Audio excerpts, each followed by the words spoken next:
యెషయా గ్రంథము 15వ అధ్యాయం 16వ అధ్యాయం రెండు కూడా మోయాబును గురించిన ప్రవచనాలు. అయితే యెషయా గ్రంథం 15వ అధ్యాయం అన్నది మోయాబు మీదకు దేవుడిచ్చినటువంటి తీర్పు, శిక్ష. ఆ శిక్ష అనుభవిస్తున్నటువంటి మోయాబీయులకి 16వ అధ్యాయంలో ఈ శిక్ష నుంచి మీరు మినహాయించబడాలి అంటే మనం 15వ అధ్యాయంలో చూస్తాం. వాళ్ళు ఎక్కడెక్కడికో పరిగెడుతున్నారు, ఎక్కడెక్కడికో వెళ్తున్నారు, కేకలు వేస్తున్నారు. కానీ వాళ్ళు నిజంగా వచ్చి ఆశ్రయించాల్సింది ఎవరిని అంటూ ఒక ఆశ్రయాన్ని చూపెడతాడు 16వ అధ్యాయంలో. 15వ అధ్యాయం మనం ఏం చూస్తాం? వాళ్ళు ఎక్కడ వెళ్తున్నారు? 2వ వచనం చూడండి. ఏడ్చుటకు మోయాబీలు గుడికిని మెట్ట మీద ఉన్న దీబోనునకును వెళుతున్నారు, నెబో మీదను మెదెబా మీదను మోయాబీలు ప్రలాపించుతున్నారు అని అంటున్నాడు కదా. అలా కాకుండా అంటే ఇక్కడలా వెళ్ళినప్పుడు వీళ్ళకి రక్షణ లేదు, ఆశ్రయం లేదు. నిజంగా మీరు ఆశ్రయించాల్సింది ఎవరిని ఈ ఉపద్రవంలో, ఈ కష్టంలో అంటూ ఆశ్రయాన్ని చూపెడుతున్నాడు 16వ అధ్యాయంలో. ఆశ్రయాన్ని చూపెడుతూ ఈ మోయాబీయులను శిక్షిస్తున్నటువంటి ఆ అష్షూరీయుల నుంచి దేవుడు యూదులను కాపాడుతాడు, యూదుల్ని స్థిరపరుస్తాడు అనే దానికి ఒక రాజుని ప్రామిస్ చేస్తున్నాడు, వాగ్దానం చేస్తున్నాడు. ఈ రెండు విషయాలు మనం 16వ అధ్యాయంలో చూస్తాం. ఇంకొకసారి చెప్పనా? 15వ అధ్యాయంలో మోయాబీయులు శిక్ష అనుభవిస్తున్నారు. ఆ శిక్ష అనుభవిస్తూ వాళ్ళు ఎక్కడెక్కడికో వెళ్ళి మొరపెట్టుకుంటున్నారు, కానీ రక్షణ రావట్లే, ఆశ్రయం కాదవి. అయితే మీరు ఎక్కడికి వెళ్తే రక్షింపబడతారు, ఎక్కడికి వెళ్తే మీరు కాపాడబడతారు, ఏది మీకు నిజమైన ఆశ్రయం అని చెబుతూ మోయాబీయులకి ఎలా ఆశ్రయం పొందాలో, ఎలా వారిని కాపాడమని అడగాలో చెబుతూ ఇలాంటి ఉపద్రవంలో యూదులు పడరు, యూదులకి ఒక భవిష్యత్తు రాజుని వాగ్దానం చేస్తూ 16వ అధ్యాయం సాగుతుంది. చూడండి, మొదటి వచనం. అరణ్యపు తట్టున ఉన్న సెల నుండి, అరణ్యం అంటే మోయాబని, ఇక్కడ అరణ్యం అంటే మోయాబని, ఎందుకంటే చుట్టూ నదులు ఉంటాయి కాబట్టి విస్తారమైన చెట్లు ఉంటాయి కాబట్టి అరణ్యం అని అన్నాడు. అరణ్యపు తట్టున ఉన్న సెల నుండి, సెల అనేటువంటి ఊరు, ఒక ప్రాంతం, పట్టణం, సెల నుండి దేశము ఏలువానికి తగిన గొర్రెలను కప్పముగా సియోను కుమార్తె పర్వతమునకు పంపుడి. ఏం చేస్తారు? ఆ సెల అనే ప్రాంతంలో విపరీతమైన గొర్రెలు ఉన్నాయి కదా. ఏం చేస్తారు అంటే దేశాన్ని ఏలుతున్నవాడికి, ఎక్కడ ఏలుతున్నవాడు? సియోను కుమార్తె పర్వతము అంటే యెరూషలేము, యోదయని ఎవరైతే పరిపాలిస్తున్నారో ఆ యోదయను పరిపాలిస్తున్నటువంటి ఆ రాజుకి మీరేం చేస్తారు? సెల నుండి గొర్రె పిల్లలను కప్పముగా పంపించండి.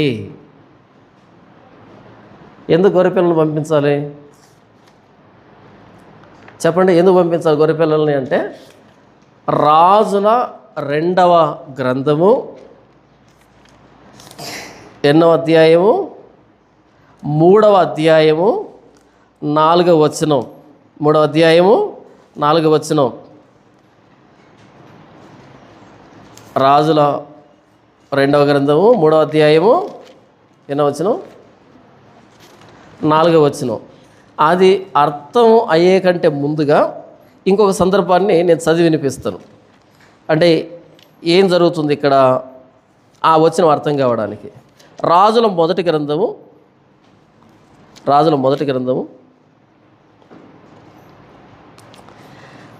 4వ అధ్యాయము 21వ వచనం.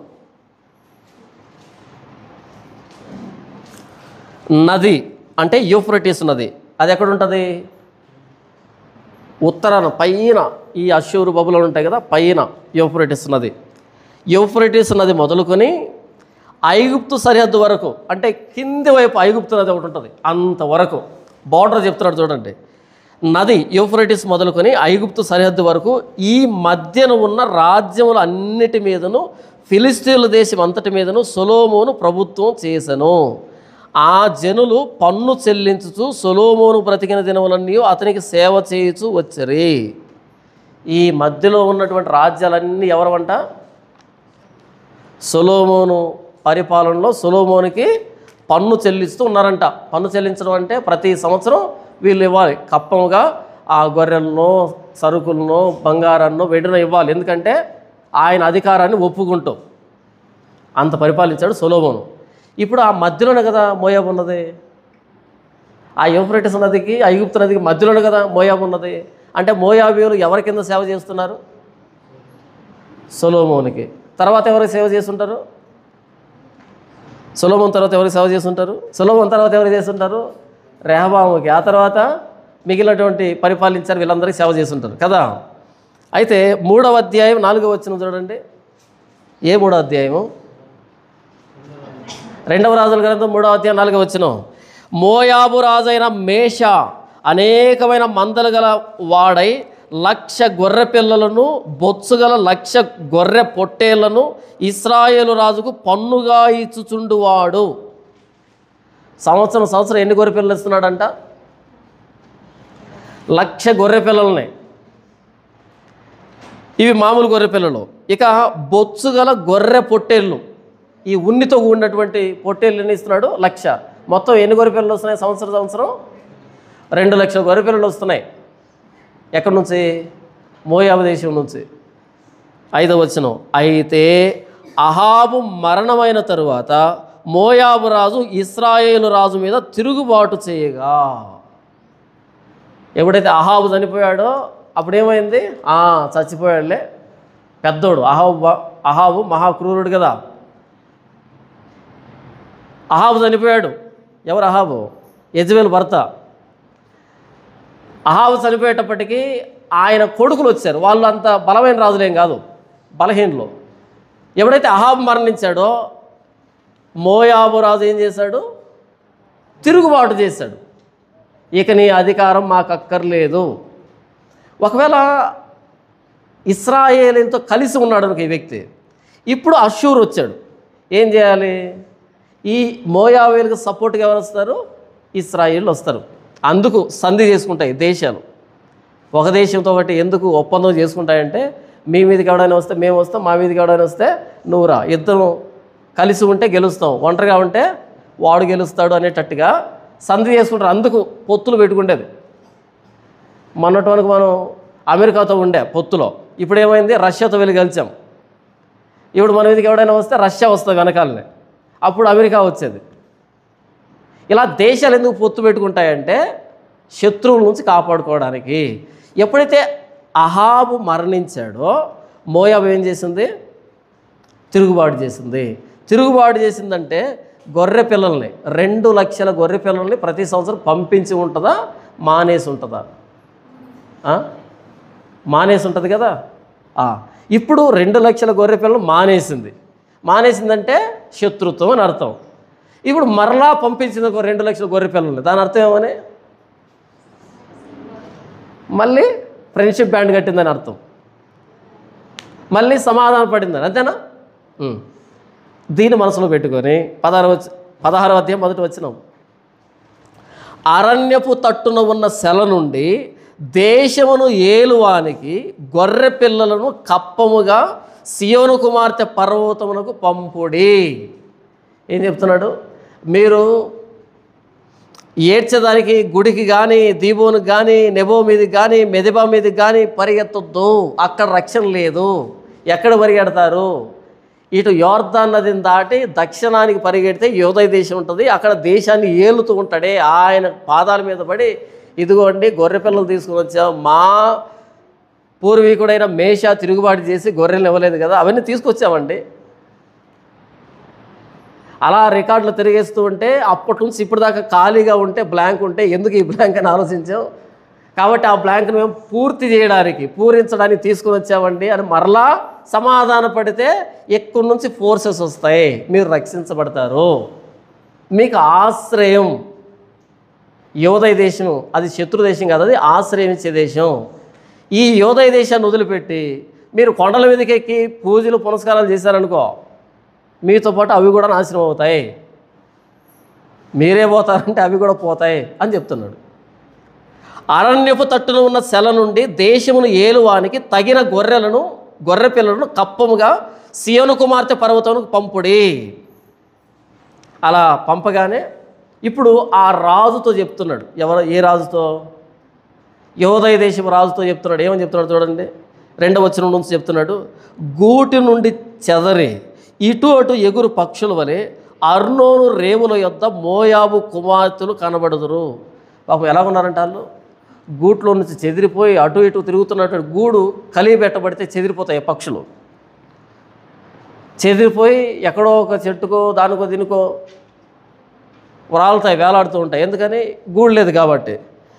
గూటి నుండి చెదిరి ఇటు అటు ఎగురు పక్షుల వలె అర్నోను రేవుల యొద్ద మోయాబు కుమార్తెలు కనబడుదురు. ఆలోచన చెప్పుము, విమర్శ చేయము. చీకటి కమ్మినట్లు మధ్యాహ్నమున నీ నీడ మా మీద ఉండనీయము. చెదిరిన వారిని దాచిపెట్టుము, పారిపోయిన వారిని పట్టియకుము. ఎవరితో చెప్తున్నాడు ఈ మాట? ఈ చెదిరిపోయినటువంటి ఈ మోయాబు కుమార్తెలు ఆలోచన చెప్పుము, విమర్శ చేయము. చీకటి కమ్మినట్లు మధ్యాహ్నమున నీ నీడ మా మీద ఉండనీయము. ఎవరితో అంటున్నారు? ఆ రాజుతో అంటున్నారు. చీకటి కమ్మినట్లు మధ్యాహ్నమున నీ నీడ మా మీద ఉండనీయము. ఉండనీయము అంటే మధ్యాహ్నం అంటే యుద్ధ వాతావరణం, వేడి, యుద్ధం అని. మధ్యాహ్నమున చీకటి కమ్మినట్లు, మేఘం అడ్డు వచ్చినట్టుగా. వేడేముంది, అయితే మేఘం అడ్డు వస్తే కింద చీకటి ఉంటుంది కదా, నీడ ఉంటుంది కదా. అలా అశ్షూరు ఉగ్రత నుంచి, అశ్షూరు కోపం నుంచి నీవు అడ్డుపడితే కానీ మా మీద నీడబడదు. ఈ మోయాబు కుమార్తెలు మాట్లాడుతున్నారు. ఆలోచన చెప్పుము, విమర్శ చేయము. చీకటి కమ్మినట్లు మధ్యాహ్నమున నీ నీడ మా మీద ఉండనీయము. చెదిరిన వారిని దాచిపెట్టుము. ఎవరు దాచిపెట్టాలి? యోధా రాజు. చెదిరిన వారిని దాచిపెట్టుము, పారిపోయిన వారిని పట్టియకుము. పారిపోతున్న వారిని మరలా అశ్షూరు పట్టించొద్దు, కాపాడు, దాచిపెట్టు. 4వ వచనం, నేను వెలివేసిన వారిని నీతో నివసింపనిమ్ము. నేను వెలివేసిన అంటే దేవుడు మాట్లాడుతున్నాడు. దేవుడు వెలివేశాడు ఎవరిని? మోయాబీయుల్ని. నేను వారిని వెలివేశాను, అయితే వాళ్ళను నీతో నివసింపని అని యూదులతో చెప్తున్నాడు, యోధారాజుతో చెప్తున్నాడు. దోచుకుని వారు వారి మీదకి రాకుండానట్లు, అంటే అశ్షూరీయులు మోయాబీయుల మీదకి రాకుండానట్లు మోయాబీయులకు ఆశ్రయముగా ఉండు. ఓ యోదయ దేశమా, బలాత్కారులు ఓడిపోయిరి, సంహారము మానిపోయెను. బలాత్కారులు ఎవరు ఇక్కడ? మోయాబీయులు. బలాత్కారులు ఓడిపోయారు, సంహారము మానిపోయాను. ఎందుకు మానిపోయింది? యోదయ దేశం అడ్డొచ్చింది కాబట్టి. వారి గర్వం తగ్గిపోయిందని చెప్తున్నాడు. బలాత్కారులు ఓడిపోయారంటే వారి బలాత్కారం మానిపోయింది. ఈయన అడ్డుపడి సంహారాన్ని ఆపాడు. తర్వాత, అనగదొరుకువారు దేశంలో లేకుండా నశించరే. ఇక మీదట దేశంలో బలాత్కారులు లేరు, లేదా అశ్షూరీయులు దేశంలో లేరు. ఏదైనా అనుకోవచ్చు, వీళ్ళలో బలాత్కారులు కానీ, మోయాబీయుల్లో, లేదా అశ్షూరీయులు కానీ. ఎప్పుడైతే యోదయ దేశం ఆశ్రయం ఇచ్చిందో అప్పుడు వాళ్ళు లేకుండా పోయారు అన్నది ఈ 4 వచనాలు. అంటే మోయాబీయులకి ఆశ్రయం యోదయ దేశమే. దాంతో మొదట మీరు సమాధాన పడితే, అహాబు మరణించినప్పుడు తిరుగుబాటు చేశారు కదా, అలా కాకుండా మరలా సమాధాన పడితే ఇప్పుడు మీకు ఆశ్రయం ఇస్తాడు అని చెప్తున్నాడు. ఇప్పుడు 5వ వచనం చూడండి. కృప వలన సింహాసనము స్థాపించబడును, సత్యసంపన్నుడై దాని మీద కూర్చుండి తీర్పు తీర్చు ఒకడు కలడు. దావీదు గుడారంలో అతడు ఆసీనుడై న్యాయము విచారించుచు న్యాయము జరిగించుటకై తీవరించును. ఇది హిజ్కియాను గురించినటువంటి ప్రవచనం. హిజ్కియాను గురించినటువంటి ప్రవచనం. భవిష్యత్తులో హిజ్కియా అనేటువంటి రాజు వచ్చినప్పుడు ఇక్కడ మోయాబీయులు శిక్ష అనుభవించారు కదా 15వ అధ్యాయంలో. ఇది తిగ్లత్-పిలేసర్ అనేటువంటి ఆ చక్రవర్తి వీరిని శిక్షించిన విధానం. అయితే ఇక్కడ కృప వలన సింహాసనం స్థాపించబడును. ఎక్కడ? యోదయ దేశంలో. కృప వలన సింహాసనం స్థాపించబడును, సత్యసంపన్నుడై దాని మీద కూర్చుండి తీర్పు తీర్చు ఒకడు కలడు. దావీదు గుడారంలో అతడు ఆసీనుడై న్యాయం విచారించు న్యాయం జరిగించుటకై తీవరించును అన్నది. ఇది యోదయ దేశం ఎప్పుడు స్థాపించబడుతుంది అంటే హిజ్కియా వచ్చినప్పుడు. హిజ్కియా సింహాసనం స్థిరపరచబడుతుంది. ఈ తిగ్లత్-పిలేసర్ అనే కాలంలో ఈ యూదులకు కూడా రక్షణ లేదు. అయితే తిగ్లత్-పిలేసర్ అయిపోయిన తర్వాత సన్హెరీబు వచ్చాడు. ఆ సన్హెరీబు వచ్చినప్పుడు ఏం జరిగిందో మనం చూసాం పోయిన వారం. 1,85,000 మంది సైన్యాన్ని ఒక దూత మట్టు పెట్టింది ఒక రాత్రిలో. అది ఎలా జరిగింది? హిజ్కియా కాలంలో జరిగింది. హిజ్కియా ఎలా గెలిచాడు వాళ్ళని? కృప వలన సింహాసనం స్థాపించబడుతుంది. కృప అంటే అర్హత లేని వాడికి బహుమానం ఇవ్వడం, ఫ్రీగా వరం ఇవ్వడం, అది కృప అంటే. జీతం కాదు. కృప అంటే దానం అనేది. హిజ్కియా యుద్ధం చేస్తే 1,85,000 మందిని ఓడించాడా, లేకపోతే యుద్ధం లేకుండా గెలిచాడా? అబ్బాయిని తీసుకుని వెళ్ళు. యుద్ధం లేకుండా గెలిచాడు హిజ్కియా. దాన్ని కృప అంటారు. అంటే ఉచితముగా, ఫ్రీగా, వరంగా. కృప వలన సింహాసనం స్థాపించబడును. ఇది సన్హెరీబు కాలంలో జరిగింది. సన్హెరీబు కాలంలో అప్పుడు హిజ్కియా రాజుగా ఉన్నప్పుడు జరిగింది. ఇప్పుడు ఆ రాజు గురించి మాట్లాడుతున్నాడు చూడండి. సత్య సంపన్నుడై దాని మీద కూర్చుండి తీర్పు తీర్చు ఒకడు కలడు. ఆయన హిజ్కియా. అయితే ప్రభువైన యేసుక్రీస్తు వారికి ముంగుర్తు ఈయన. ఇక్కడ కృప వలన సింహాసనం స్థాపించబడుతుందంటే ఇమ్మీడియట్గా నెరవేరింది హిజ్కియా విషయంలో, అల్టిమేట్గా నెరవేరింది యేసు ప్రభు విషయంలో. దీన్ని టైపోలాజికల్ ప్రాఫెసీ అంటారు. ఇద్దరిలో నెరవేరుతుంది ఇది. Immediate fulfilment and ultimate fulfilment అంటారు దీన్ని. ఇమ్మీడియట్ ఫుల్ఫిల్మెంట్ ఏంటి? హిజ్కియా విషయంలో కృప వలన సింహాసనం స్థిరపరచబడింది. దేవుడు ఉచితంగా వాళ్ళందరినీ చంపి ఈయన సింహాసనాన్ని స్థిరపరిచాడు. సత్య సంపన్నుడై దాని మీద కూర్చుండి తీర్పు తీర్చు ఒకడు కలడు. సత్యాన్ని అనుసరించాడు హిజ్కియా. కానీ సత్యానికి ప్రతిరూపం ప్రభువైన యేసుక్రీస్తు. అది అల్టిమేట్ ఫుల్ఫిల్మెంట్. దావీదు గుడారంలో అతడు ఆసీనుడై న్యాయం విచారించు, న్యాయం జరిగించుడుగా తీవరించును. దావీదు గుడారం అంటే యూదుడు, యోదయ జాతి, యోదయ వంశం అని అర్థం. ఇంతవరకు భవిష్యత్తులో రాబోతున్నటువంటి హిజ్కియా అనే రాజు ప్రవచనం ఇది. అప్పుడు కంప్లీట్గా అష్షూరు ఓడిపోతుందని చెప్తున్నాడు. తాత్కాలికంగా అష్షూరు ఉగ్రత నుంచి తప్పించబడాలి అంటే ప్రస్తుతం దేశాన్ని ఏలుతున్న వాడికి గొర్రెలను కప్పంగా పంపిస్తే తాత్కాలికమైనటువంటి రక్షణ వస్తుంది, మీకు ఉపశమనం వస్తుంది. అయితే పూర్తిగా అష్షూరు నాశనం కావాలి అంటే ఒకడు వస్తాడు, కృప వలన సింహాసనం స్థిరపరచబడుతుంది, సత్య సంపన్నుడై దావీదు సింహాసనం కూర్చొని పరిపాలిస్తాడు. ఆ వ్యక్తి హిజ్కియా. ఆ టైంలో అష్షూరు పూర్తిగా ఓడిపోయింది, పూర్తిగా నాశనమైంది. ఇక అష్షూరు యోదయను చూడడానికి భయపడింది. ఎందుకంటే 1,85,000 మంది ఒక్క రాత్రిలో నశించారు. ఒక యుద్ధం జరగకుండానే, బాణం కూడా ప్రయోగించబడకుండానే, ఎవడు కత్తి దూయకుండానే.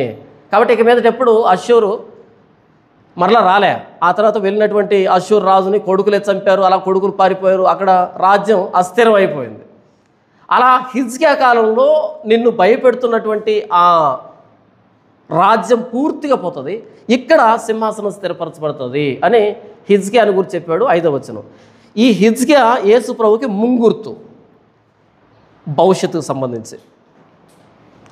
ఇక్కడ అష్షూరీయులు పూర్తిగా నాశనం అయితే ఈ కృప వలన సింహాసనం అన్నది యేసు ప్రభు విషయంలో పాపం అనేది కంప్లీట్గా ఓడిపోయింది, మరణం అనేది కంప్లీట్గా ఓడిపోయింది, అపవాది పూర్తిగా ఓడిపోయాడు ప్రభువైన యేసుక్రీస్తు వారి పరిపాలనలో. అందుకనే మత్తయి సువార్త 1వ వచనంలో అబ్రహాం కుమారుడైన, దావీదు కుమారుడైన యేసుక్రీస్తు వంశావళి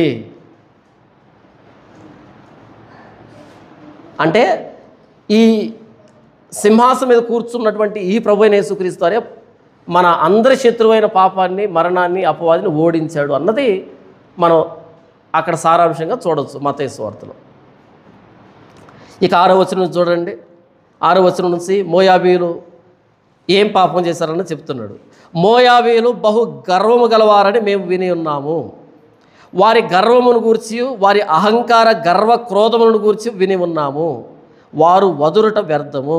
వదురుట అంటే ఇప్పటికీ క్షమాపణ వేడకుండా, ఆశ్రయం కోరకుండా ఇంకా వాదిస్తూ కూర్చుంటే వ్యర్థం అని మాట్లాడుతున్నాడు. ఎందుకంటే మీరున్న గర్వపు స్థితి, అహంకారపు స్థితి మీరు నాశనానికి పోవడానికి కారణమవుతుంది. ఈ సమయంలో మీరు సమాధాన పడకుండా ఇంకా వదురుతూ ఉంటే వ్యర్థం అని మాట్లాడుతున్నాడు. 7వ వచనం. కావున మోయాబీయులు మోయాబును గురించి అంగలార్చుదురు, అందరూ అంగలార్చుదురు. మోయాబీయులారా, కేవలం పాడే ఉన్న కీర్హరెసెతు ద్రాక్ష పండ్ల అడలు దొరకక మీరు మూలుగుదురు. ఇక్కడ నుంచి ఏం మాట్లాడుతున్నాడు అంటే ద్రాక్ష తోటను గురించి మాట్లాడతాడు. ద్రాక్ష తోట, ద్రాక్ష పండ్ల అడలు అని ఎందుకు మాట్లాడుతున్నాడు అంటే పంట పూర్తిగా వచ్చిన తర్వాత కోత చేతికి వచ్చిన తర్వాత ఆ కోతను కూర్చుకునేటప్పుడు ఆ ద్రాక్షలను తొక్కుతున్నప్పుడు పండుగ చేసుకుంటారు ఇశ్రాయేలీయులు. మన భారతదేశం కూడా సంక్రాంతి చేసుకుంటారు. ఎందుకు చేసుకుంటారు? కొత్త ధాన్యం ఇంటికి వచ్చేటప్పుడు చేసుకుంటారు ఆ పండుగని. అవునా? వ్యవసాయ పండుగ అంటారు దాన్ని. అయితే మనం చేసుకోవచ్చా? అందులో మరలా చాలా మతపరమైనటువంటి అంశాలని కలిసి ఉన్నాయి. బయటకు అది వ్యవసాయ పండుగ, కానీ లోపల మతపరమైనటువంటి చాలా ఉంటాయి.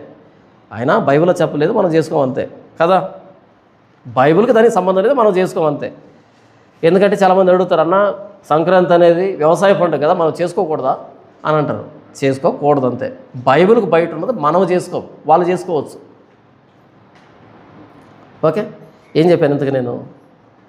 భారతదేశంలో ఎలాగైతే వ్యవసాయానికి సంబంధించిన పండుగ చేసుకుంటారో, నష్టం వచ్చిందనుకో ఫుల్గా, వాడు పండుగ చేసుకుంటాడు. ఎందుకని? ఈ మంట వేస్తారు భోగి అని, పాత చాటలు, పాత గంపలు, పాత గరిసెలు, పాతవన్నీ తీసుకొచ్చి మంటేస్తారు. అంటే పాత వాటిని కాల్చి కొత్త ధాన్యాన్ని లోపల వేసుకునేదానికి అది పండుగ. నష్టం వచ్చిందనుకో వాడు పండుగ చేయడు కదా. ఫుల్గా పండితే పంట, వాడు పండుగ చేసుకుంటాడు. అందుకనే సంక్రాంతి సీజన్లో మనం చూస్తే ఈ గంగిరెద్దులు ఆడించుకునే వాళ్ళు, రకరకాల బుడబొక్కల వాళ్ళు వస్తారు. ఎందుకని? ఈ ధాన్యం అడుక్కుంటూ ఉంటారు, జోలి పట్టుకొని మనం అంతా వెళ్ళి ధాన్యం పోస్తుంటాం అలా. ఎందుకంటే ధాన్యం పండింది, ఆ కొత్త ధాన్యాన్ని ఆశ్రయించిన ప్రతి ఒక్కరికి ఇస్తాం. చేజాపిన ప్రతి ఒక్కరికి మనకు పంట పండింది, గరిసెలో ఉంది కాబట్టి ఇదిగో తీసుకో. సంతోషంలో మన సంతోషంలో వాళ్ళు కూడా పాలిభాగస్తులు. పంట పండితే సంతోషం అని చెప్తున్నా, పంట పండితే సంబరాలు చేసుకుంటామని చెప్తున్నా. అది ప్రపంచంలో ప్రతి కల్చర్లో ఉంది, అలాంటి పండుగ ఉంది, బైబిల్లో కూడా ఉంది. కాకపోతే అది పాత నిబంధనలో ఉంది, కొత్త నిబంధన లేదు. ప్రతిరోజు మనకు పండుగే. ఈ ద్రాక్ష పండ్లు కానీ అంజూరు పండ్లు కానీ ఈ పంట వచ్చినప్పుడు వాళ్ళు పండుగ చేస్తారు. ఇక్కడ ఎందుకు ద్రాక్ష పండ్లు అంటున్నా అంటే, పండుగ స్థితి లేదు మీకు, ద్రాక్ష పండ్ల అడలు లేవు మీకు. లేనప్పుడు పండుగ ఏముంటుంది? బాధే కదా. అంటే నోటి దగ్గర కూడు పోతుంది మీకు అని చెప్తున్నాడు. అంతకుముందు ఏంటి? పండుగ చేసుకున్న వచ్చింది కాబట్టి. ఇప్పుడేంటి? పండగ లేదు, విచారం పోయింది. అది ఇక్కడ చూడండి 7వ వచనం. కావున మోయాబీయులు మోయాబును గూర్చి అంగలార్చుదురు, అందరూ అంగలార్చుదురు. అందరూ ఎందుకు అంగలారుస్తున్నారు? మోయాబీయులారా, కేవలం పాడై ఉన్న కీర్హెరెసెతు ద్రాక్ష పండ్ల అడలు దొరకక మీరు మూలుగుదురు. తినడానికి ద్రాక్ష పండ్ల అడలు లేవు. 8వ వచనం. ఏలైనగా హెష్బోను పొలములు సిబ్మా ద్రాక్షవలులు వాడిపోయెను. పొలాలు వాడిపోయాయి, ద్రాక్ష పండ్లు వాడిపోయాయి. ఎందుకని?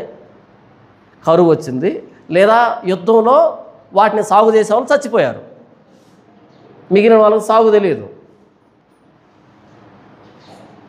హెష్బోను పొలములు సిబ్మా ద్రాక్షవల్లులు వాడిపోయాను, దాని శ్రేష్టమైన ద్రాక్షవల్లులను జనముల అధికారులు అనగద్రొక్కిరి. జనముల అధికారులు అంటే అశూరీలని.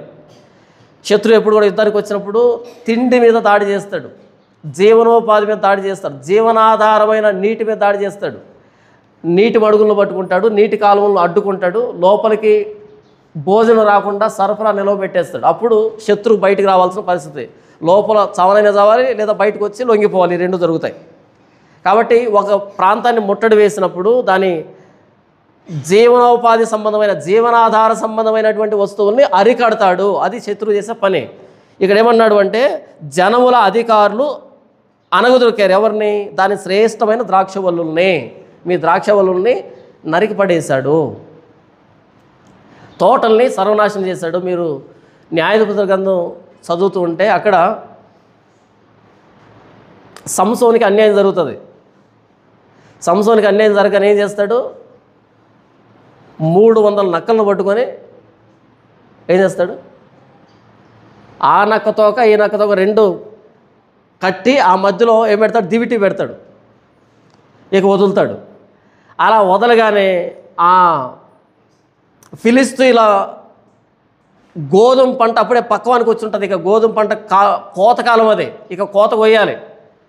పూర్తిగా పండినటువంటి పంట. ఈ నక్కలు ఏం చేస్తాయి, ఎటువంటి అటు పరిగెడతాయి కదా, ఈ దివిటి వెనకాల తోకలు ఇరుక్కొని ఉంటే ఆ భయానికి మొత్తం దేశం అంతా బూడిదైపోయింది. మరి తిండి ఇప్పుడంటే ఇక్కడ పండకపోయినా అక్కడి నుంచి ఇంపోర్ట్ చేసుకోవచ్చు ఇతర దేశాల నుంచి. కానీ అప్పుడు ఇంపోర్ట్ లేదే. అంటే ఆయన ఒక్కడికి అన్యాయం జరిగింది, మొత్తం దేశాన్నంతటిని ఆకలితో చంపాడు సంసోను. ఏం చెప్తున్నానంటే పాత రోజుల్లో పగ తీర్చుకునే పద్ధతుల్లో ఆహారం మీద దాడి చేసేవాళ్ళు, పంటల మీద దాడి చేసేవాళ్ళు, లేదా పంటను దోచుకొని పోయేవాళ్ళు. అలా పగ తీర్చుకునేవాళ్ళు. మిగిలిన వాళ్ళు ఆకలితో అలమటించి చచ్చిపోయేవాళ్ళు, అవమానంతో చంపేవాళ్ళు అనమాట. అది రాస్తున్నాడు ఇక్కడ. దాని శ్రేష్టమైన ద్రాక్ష ఒల్లులను జనముల అధికారులు అనగదొక్కిరి అశూరీలు.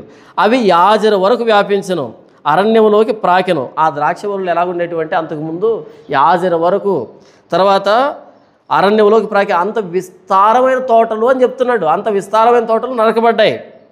9వ వచనం, అందువలన యాజరు ఏడ్చినట్టు నేను సిబ్మా ద్రాక్షావళుల నిమిత్తం ఏడ్చెదను. హెష్బోను ఏలాలే, నా కన్నీళ్ళ చేత నిన్ను తడిపెదను. ఏం మాట్లాడుతున్నాడు? హెష్బోను ఏలాలే అనే ప్రాంతాలతో ఈయన అంటున్నాడు, నా కన్నీళ్ళ చేత నేను తడుపుతా. ఎందుకంటే వర్షం లేదు కదా, ఎడారిగా మారిపోయింది కదా, నదులు ఎండిపోయాయి కదా, కరువు వచ్చింది కదా, నా కన్నీళ్ళ చేత నిన్ను తడుపుతాను అంటున్నాడు. నీరు లేదు, అది విషయం. ఏలైనగా ద్రాక్ష తొట్టి తొక్కి సంతోషించినట్లు నీ శత్రువులు నీ వేసవికాల ఫలముల మీదను నీ కోత మీదను పడి కేకలు వేయుదురు. నువ్వు కోతను చూసి సంతోషించకుండా ఉండాలి అని ఏలైనగా ద్రాక్ష తొట్టి తొక్కి సంతోషించినట్లు నీ శత్రువులు నీ వేసవికాల ఫలముల మీదను నీ కోత మీదను పడి కేకలు వేయుదురు. నువ్వు సంతోషపడే దాని మీద వాళ్ళు కేకలేస్తున్నారు నాశనం చేసి. ఆనంద సంతోషములు ఫలభరితమైన పొలము నుండి మానిపోయెను.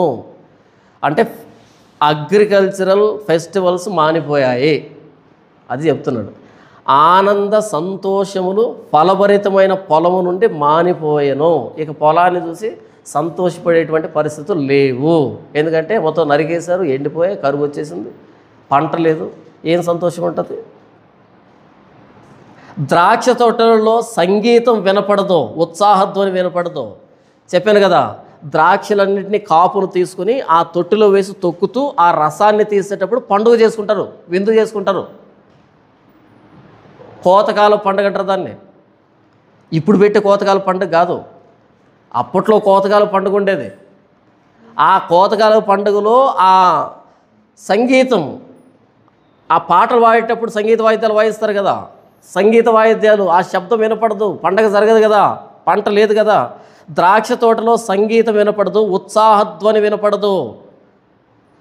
గానుగులలో ద్రాక్ష గెలలను త్రొక్కువాడెవడను లేడు. ద్రాక్షల తొట్టి తొక్కువ అని సంతోషపు కేకలు నేను మాన్పించి ఉన్నాను. ఇప్పుడు మరలా 11వ వచనం చూడు, మరలా యేషయా బాధపడుతున్నాడు. ఎలాగైతే 15వ అధ్యాయం 5వ వచనంలో మోయాబు నిమిత్తం నా హృదయం అరుచున్నదన్నాడో, మరలా 11వ వచనంలో చూడండి, మోయాబు నిమిత్తము నా గుండె కొట్టుకొనుచున్నది, కీర్హెరెసెతు నిమిత్తము నా ఆంత్రములు సితారా వలె వాగుచున్నవి. కీర్హెరెసెతు అనే ప్రాంతం ఉంది కదా, ఆ కీర్హెరెసెతు అనే ఆ ప్రాంతము ద్రాక్ష పండ్ల కాపుకి, ద్రాక్ష తోటలకి ఫేమస్. అది ఒక్కొక్క ప్రాంతం ఒక్కొక్కదానికి ఫేమస్ ఉంటుంది కదా. అక్కడ బంగినపల్లి ఉంటుంది. బంగినపల్లి అనేది దేనికి ఫేమస్? మామిడి పండ్లు. బంగినపల్లి మామిడి అని మాట్లాడుతుంటారు. మన వీరపల్లి మామిడి కూడా ఫేమసే, మనకు తెలియదు కానీ వీరపల్లి మామిడి అంటే దీనికి ఒక బ్రాండ్ ఉందన్నమాట. బంగినపల్లి రకరకాల మామిడి పండ్లు ఫేమస్ కదా. ఒక్కో ప్రాంతంలో ఒక్కొక్కటి ఫేమస్. మొత్తం ఏపీలో మామిడి తోటలు ఉన్నా ఒక్కో ప్రాంతంలో డిఫరెంట్గా ఉంటాయి. ఇక్కడ కీర్హెరెసెతు అన్నది ద్రాక్ష తోటలకి ఫేమస్. అటువైపు శ్రీకాకుళం దగ్గర పలస అనుకుంటా, పులస ఏదో ఉంటుంది. ఆ పలాస అన్నది దేనికి ఫేమస్? జీడి మామిడి. జీడి మామిడి అంటే ఇది ముంత మామిడి అంటాం కదా మనం. క్యాష్ నట్ అంటే కదా, దానికి ఫేమస్ అది. అలా ఒక్కో ప్రాంతం ఒక్కో దానికి ఫేమస్ ఉంటుంది. ఈ కీర్హర సేతు అన్నది దేనికి ఫేమస్ అంట? 7వ వచనంలో 4వ లైన్ చూడండి. కేవలం పాడే ఉన్న కీర్హర సేతు ద్రాక్ష పండ్ల అడలు దొరకక మీరు మూలుగుదురు. కీర్హర సేతు అన్నది ద్రాక్ష పండ్లకి ఫేమస్. అదే 8వ అధ్యాయం 8వ వచనం. ఏలైనగా హెష్బోను పొలములు సిబ్మా ద్రాక్షవల్లులు వాడిపోయాను, దాని శ్రేష్టమైన ద్రాక్షవల్లును జనముల అధికారులు అనగదొక్కిరి. అక్కడ ఉన్నటువంటి ద్రాక్ష చెట్లన్నీ ద్రాక్ష తోటలన్నీ వాడిపోయాయి, నాశనం అయిపోయాయి. కాబట్టి ఆ పంట నోటి దగ్గర నుంచి పోయేటప్పటికీ 11వ వచనంలో మోయాబు నిమిత్తం నా గుండె కొట్టుకొనుచున్నది, కీర్హర సేతు నిమిత్తం నా ఆంతరములు సితారా వలె వాగుచున్నవి. ఇక్కడ ఏమన్నాడు? 15వ అధ్యాయం 5వ వచనంలో నా గుండె అరుచుచున్నది అన్నాడు వారి ఉపద్రవాన్ని చూసి. ఇక్కడ వీళ్ళ కరువును చూసి, వీళ్ళ ఆకలిని చూసి నా గుండె కొట్టుకొనుచున్నది, నా ఆంతరములు అంటే ఏంటి? మనం కొట్టుకునే అంతరాలా? ఆంతరములు అంటే ప్రేగులు. ఎందుకని ఇది కరువుకు సంబంధించింది కదా, కడుపుకు సంబంధించింది కదా, తిండిపోయింది కదా. కాబట్టి నా పేగులు, నా ఆంతరములు ఎలా వాగుతున్నాయంటే చూడండి, సితారా వలె వాగుతున్నాయి. పేగులు సితారాగా వాగుతాయా? వాగుతాయి. ఎప్పుడు వాగుతాయంటే కడుపులో తిండి పోకపోతే ఇంతగా ఉబ్బుకున్నటువంటి పేగులు అలా అవుతాయా? కావా? పాపం 4 రోజులుగా తిండి లేక పేగులు ఎండిపోయాయని మాట్లాడుతున్నాయి కదా. ఎండిపోయినప్పుడు పేగులు ఏమవుతాయి? సన్నబడతాయి. అలా ఎలాగైతే సితారాలో తీగలు ఉంటాయో సన్నగా, అలా మారిపోయాయి నా ఆంత్రాలు. వాళ్ళ కడుపులో ఆకలిని చూసి నా కడుపులో ఆంత్రాలు సితారా వలె వాగుతున్నాయి. సితారా వలె ఎలా వాగుతాయంటే, సితారాలో బాధాకరమైన మ్యూజిక్ ప్లే చేసినప్పుడు, ప్యాథటిక్ ఆ టోన్ ప్లే చేసినప్పుడు ఎలా ఉంటుంది? ఏదైనా చావుకు సంబంధించిన సీన్ వచ్చింది స్క్రీన్ మీద, బ్యాక్గ్రౌండ్లో మ్యూజిక్ ఏమొస్తుంది? డీజే పెడతారా? పెట్టరు. ఏదైనా ప్రమాదం జరుగుతుందనుకో దన్ కొడతారా? ఉండదు. చాలా ప్యాథటిక్ ఆ మ్యూజిక్ వస్తుంది, టోన్ వస్తుంది. ఇక్కడ చూసేదానికి మనకు ఏడుపు రాకపోయినా వినబడేదానికి ఏడుపు వస్తుంటుంది. అందుకని మనోళ్ళు కూడా ఏం చేశారు అంటే షార్ట్లు పెడతారనమాట.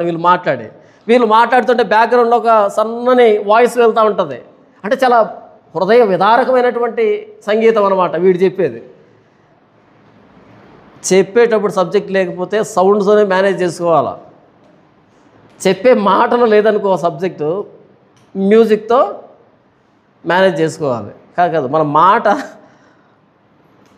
మాట ఒప్పించాలి, బ్యాక్గ్రౌండ్లో మ్యూజిక్ కాదు. ఇక్కడ ఏమన్నాడంటే యెషయా, కీర్హర సేతు నిమిత్తము నా ఆంతరములు సితారా వలె వాగుతున్నాయంటే, వాళ్ళ కడుపులో ఎండిపోయిన పేగులను చూసి ఈయన కడుపులో పేగులు సితారా హృదయ విదారకమైన శబ్దం చేసినట్టుగా వస్తుందంట. వాళ్ళ పేగుల కోసం ఈయన పేగులు సాడ్ మ్యూజిక్ ప్లే చేస్తున్నాయంట. ఎంత వర్ణన కదా ఇది! కరువుని ఎలా వర్ణిస్తున్నాడు. కీర్హర సేతు నిమిత్తము నా ఆంతరములు సితారా వలె వాగుతున్నవి. 12వ వచనం, మోయాబీయులు ఉన్నత స్థలమునకు వచ్చి ఆయాసపడి ప్రార్థన చేయుటకు తమ గుడిలో ప్రవేశించినప్పుడు వారికి ఏమీ దొరకకపోవును. ఏం చేశారంట? మోయాబీయులు ఉన్నత స్థలమునకు వచ్చి ఆయాసపడి, మరి ఆకలి అవుతుంది, ఆయాసపడి ప్రార్థన చేయుటకు తమ గుడిలో ప్రవేశించినప్పుడు వారికి ఏమీ దొరకకపోవును. చిట్ట చివరిగా గుడికి ఎక్కుతున్నారు, ఆయాసపడి దేవుడికి మొరపెట్టుకున్నారు ఏదైనా చేస్తాడని. కానీ వారికి ఏమీ దొరకకపోవును. ఎందుకు దొరకలేదు? దొరకాలి కదా, ఎందుకు దొరకలేదు?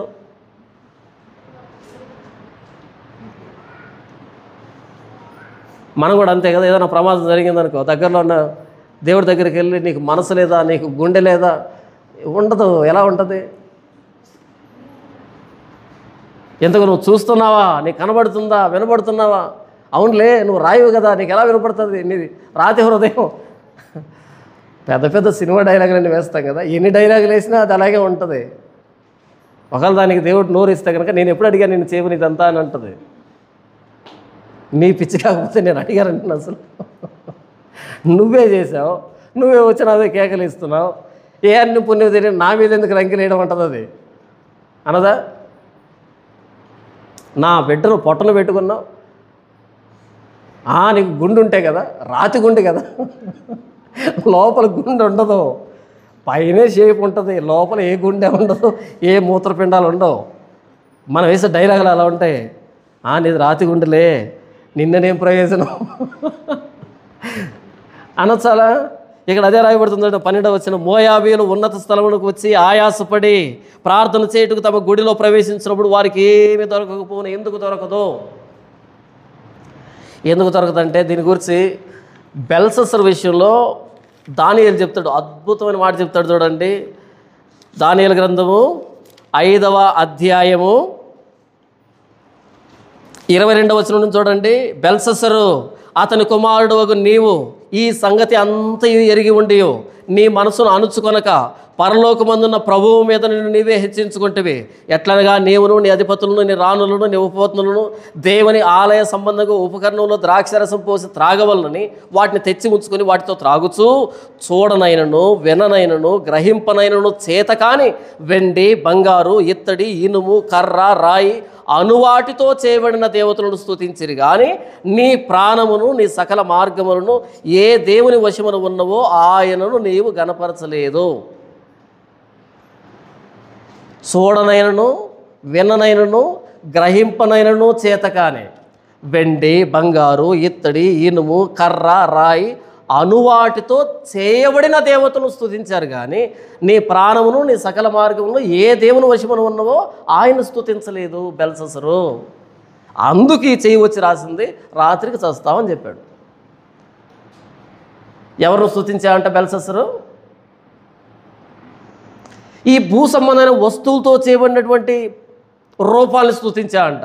ఎవరి మీద తిరుగుబాటు చేశాడంట? ఈయన ప్రాణము ఈయన సకల మార్గాలు ఏ దేవుని వశము ఉన్నాయో ఆయన మీద తిరుగుబాటు చేశాడంట. ఆయన ఉపకరణాలు తీసుకొచ్చి అందులో ద్రాక్షరసం పోసి వీటిని స్తుతిస్తున్నాడంట.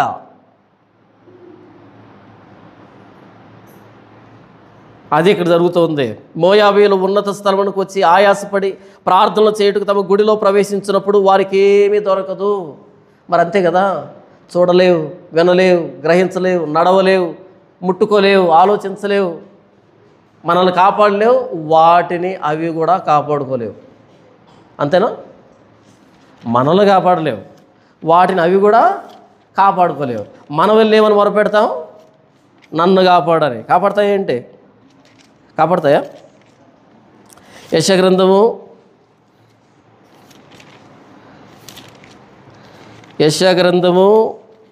40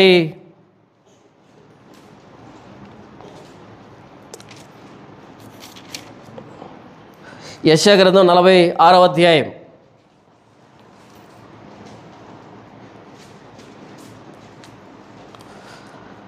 46వ అధ్యాయం మొదటి వచనం, బేలు కూలుచున్నది, నెబో కృంగుచున్నది.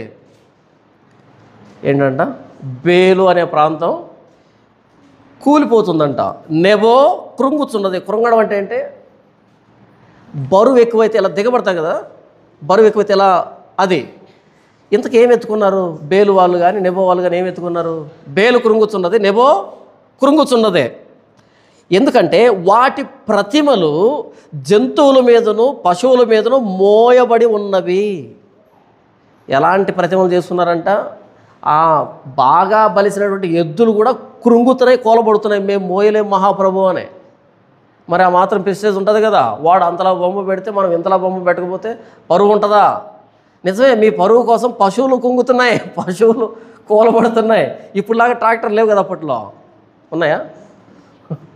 ఇప్పట్లోలాగా ట్రాక్టర్ లేవు కాబట్టి పశువులు మోయాలి. వాడికంటే ఎత్తుది వీడు, వీడికంటే ఎత్తుది వాడు, వాడికంటే లావది వీడు పెడితే ఎవరు మోయాలి? బేలు కూలుచున్నది, నెబో కృంగుచున్నది. వాటి ప్రతిమలు జంతువుల మీదను పశువుల మీదను మోపబడి ఉన్నవి.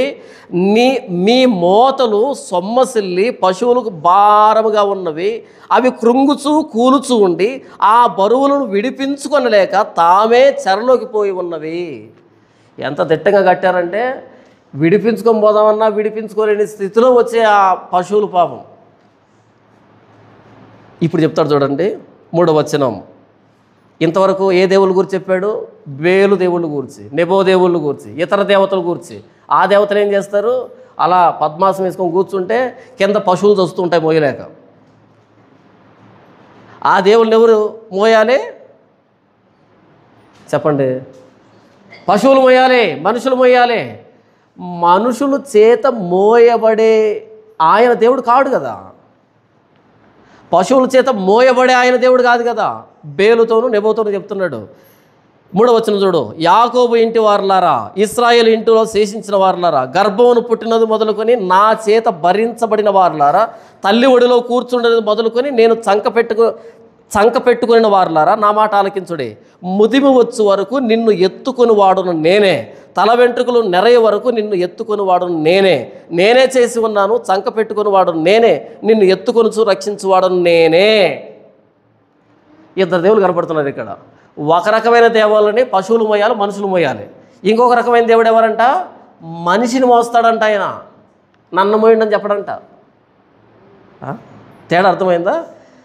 నేనే మిమ్మల్ని చేశాను కాబట్టి తల్లి ఒడిలో కూర్చుండినది మొదలుకొని, ఆ పైన చూడండి, గర్భమున పుట్టినది మొదలుకొని నా చేత భరించబడిన వారులారా, నేనే మిమ్మల్ని భరించాను, మోసాను.